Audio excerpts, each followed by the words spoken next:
bazı ahvalde bazı şeyler böyle terke uğradığı, manasını yitirdiği, bir yetimlik yaşadıkları dönemde bence onları o yutmiyetten kurtarma, işte o mevzuda hikmetler ve maslahatlardan bahsedilebilir. Mesela zekat verirsiniz, işte zengin, fakir arasında köprüler oluşturursunuz. Fakirin zenginden, zenginin fakirden ayrıldığı dönemde Avrupa'da sosyal ihtilaller tarihi asırlarca sürmüş, insanlar birbirlerini yemişler. Ve belli bir dönemde bu meseleye çare, çözüm diye bir reçete ortaya atılmış, diyelim Marx tarafından, Engels tarafından.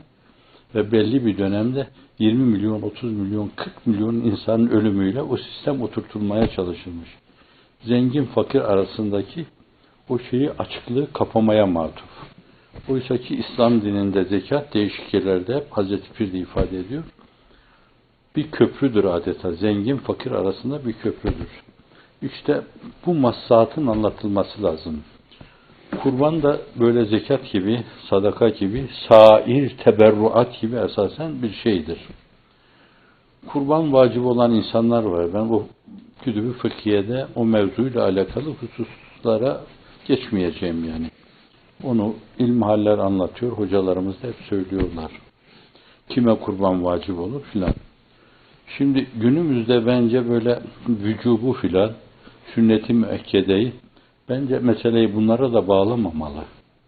Yani bir insana bir tane kurban vacip, 10 tane de kesebilir. Efendimiz sallallahu aleyhi ve sellem yaşı sayısınca kurban kesti orada. Ve günümüzde de Allah'ın izni inayetiyle bu yapılıyor yani. Belki evinin bütün efradı için mükellef değiller. Her birisi için birer kurban kesiyor. Bazen 2'şer tane de kesiyor, bazen 3 tane de kesiyor. Sizin arkadaşlarınız içinde bile belki 10 tane kurban kesen insan vardır.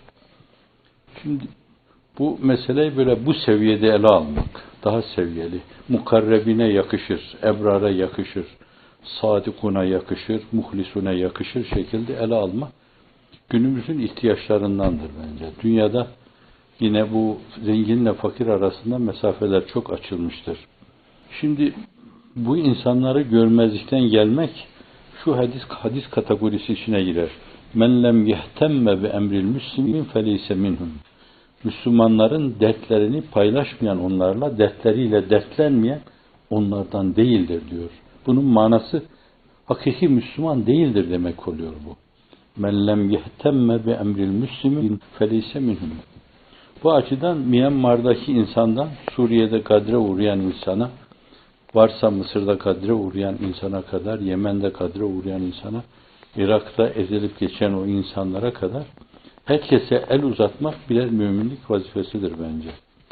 Bu açıdan da belki artırarak devam etmek lazım. Bunun manası anlatılması lazım. Bugün buna ihtiyacın şiddetli olduğu anlatılması lazım. Bu aynı zamanda bir mümince tavrın ifadesidir. O müminler adına heyecan duymanın, onların ızdırabını paylaşmanın, alamını paylaşmanın ifadesidir. Paylaşmasanız onlardan değilsiniz demektir. Bu açıdan da belki onun hakiki manasını öyle, arka planını, dayandığı dayanakları, maslahatları, hikmetleri, faydaları anlatmak iktiza eder. Zannediyorum arkadaşlar burada bazıları işte kurbanlık adına birini vekil tayin ediyorlar. Sana ben 10 kurban şeyi verdim diyor. Millet sizi ne ile tevkil etmişse şayet milimine onun yerine getirilmesi lazımdır. Götürüp orada alınabilir yani tedbir odur. Burada o emaneti üftemize alırken bir iyilik yapıyorsunuz. Efendim, onun bir arpa kadarını bile kendi cüzdanınıza indirmiyorsunuz. O mevzuda hizmetinizin karşılığında da bir şey almıyorsunuz, bir şey beklemiyorsunuz. O işi tamamen Allah rızası için yapıyorsunuz, yaptığınız iyiliği.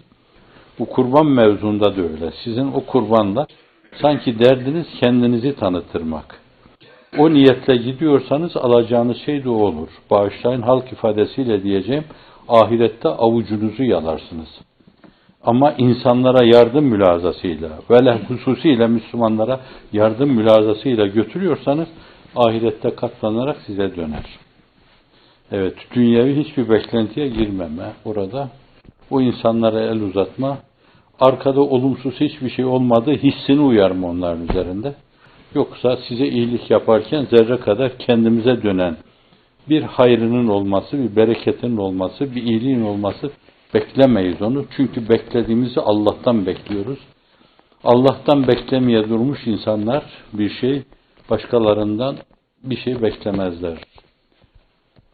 Beklediğini Allah'tan bekleyen eli boş dönmemiştir. Beklediğini insanlardan bekleyenler de çok defa eli boş dönmüşler. Mülahazalarımızı sağlam, saf, duru tutarak iyiliğe devam edeceğiz. Ama katiyen durma yok. Durduğunuz an dökülürsünüz. Yeniden bir daha harekete geçme mevzunda çok zorlanırsınız. Motoru çalıştıramayabilirsiniz yani. Evet, sürekli böyle dop dolu enerjiyle, Allah'ın izniyle ciddi bir metafizik gerilim içinde hep hareket halinde olmak lazım. Allah hareket edeni sever. Zat-ı uluhiyet için nispet edilen şu söz tekallaku ve ahlakillah ufkundan size de bir şey ifade etmesi lazım. Kulle yevmin huve fî şe'n. Her an ayrı bir şe'n-i rububiyet söz konusudur. An-ı seyyale. İsterseniz buna saniye dersiniz, salise dersiniz, aşire dersiniz. Evet, bu müminler içinde bir ahlak olmalı. Hakikaten külle yevmin huve fî şe'n olmalı. Her mümin bugün bu durumda, şu pozisyonda bu yapılır. Şu şartlar altında bu yapılır. Konjonktür şöyle olduğu zaman işte bu yapılır. Bazen bir küheylan gibi coşarsınız. Bir üveyk gibi kanatlanır, enginlere açılırsınız. Bazen de bakarsınız şartlarına müsait. Bağışlayın, çevrenizde havlamalar, ulumalar var. O zaman da durumu ona göre ayarlarsınız. Durmamak için ona göre yürürsünüz.